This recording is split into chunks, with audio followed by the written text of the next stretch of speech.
नमस्कार दोस्तों, आज हम लोग देखेंगे कुछ ऐसे इम्पोर्टेंट प्रश्न जो कि पेपरों में कहीं न कहीं पूछे जा चुके हैं और जिन्हें मैं बहुत ही शार्ट भाषा में लिखा हूँ और आपको बहुत ही अच्छे से समझ में आएंगे। इन्हें आपको कॉपी पे लिख लेना है और इन प्रश्नों को ज़रूर याद कर लीजिएगा दोस्तों, ये पेपरों में कहीं न कहीं ज़रूर आ ही जाते हैं।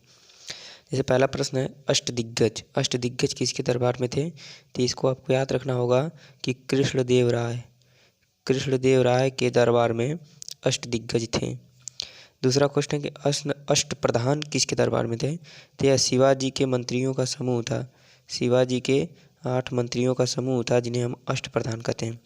नवरत्न किसके दरबार में थे? तो आप याद रखिएगा, अकबर के दरबार में नवरत्न थे और यह 9 कवियों का समूह था। नवरत्न जो थे।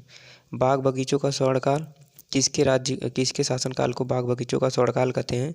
तो याद रखिएगा दोस्तों, बाबर का जो काल था उसे हम लोग बाग बगीचों का स्वर्णकाल कहते हैं, क्योंकि ये बहुत ज़्यादा बाग बगीचे बनवाते थे।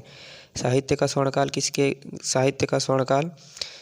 शासनकाल कहते हैं? तो याद रखिएगा, अकबर का जो काल था उसे हम लोग साहित्य का स्वर्णकाल कहते हैं, क्योंकि इस काल में बहुत सारी साहित्य रचनाएं हुई। दूसरा क्वेश्चन था कि कला का स्वर्णकाल किसे कहते हैं? तो जहांगीर, जो कि कला प्रेमी था, जहांगीर के शासनकाल को हम कला का स्वर्णकाल कहते हैं। ये भी क्वेश्चन पूछा गया है। स्थापत्य कला का स्वर्णकाल किसे कहते हैं? तो याद रखिएगा दोस्तों, शाहजहाँ जो है स्थापत्य कला का स्वर्णकाल कहते हैं इसके शासनकाल को। इसके एग्जाम्पल स्वरूप आप याद रख सकते हैं दोस्तों, स्थापत्य कला का मतलब होता है कि बड़ी बड़ी बिल्डिंगें बनवाना, और उसमें आपका ताजमहल बना है जो कि आज भी 7 अजूबों में से एक है। तमिल साहित्य का स्वर्णकाल किसके काल को कहते हैं? तो ये याद रखिएगा दोस्तों, कृष्णदेव राय के शासनकाल को हम लोग तमिल साहित्य का स्वर्णकाल कहते हैं।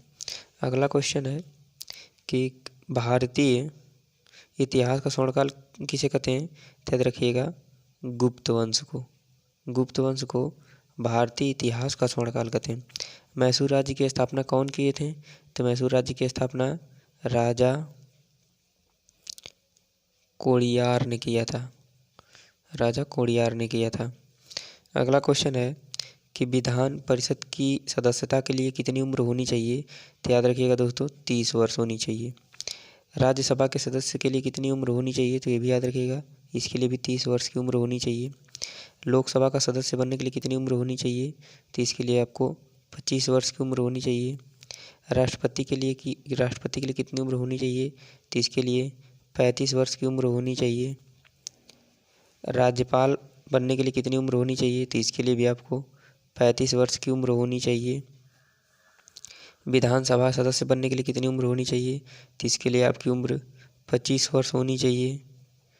ग्राम प्रधान बनने के लिए कितनी उम्र होनी चाहिए? तो इसके लिए आपको 21 वर्ष की उम्र होनी चाहिए। तो ये कुछ इंपॉर्टेंट 15 क्वेश्चंस थे जो आपके पेपर में कहीं ना कहीं आएंगे, तो आप इन्हें रट लीजिए, कापी पे नोट कर लीजिए। यदि हमारी वीडियो आपको पसंद हुई हो तो चैनल को लाइक करिएगा, शेयर और सब्सक्राइब करना ना भूलिएगा। धन्यवाद दोस्तों।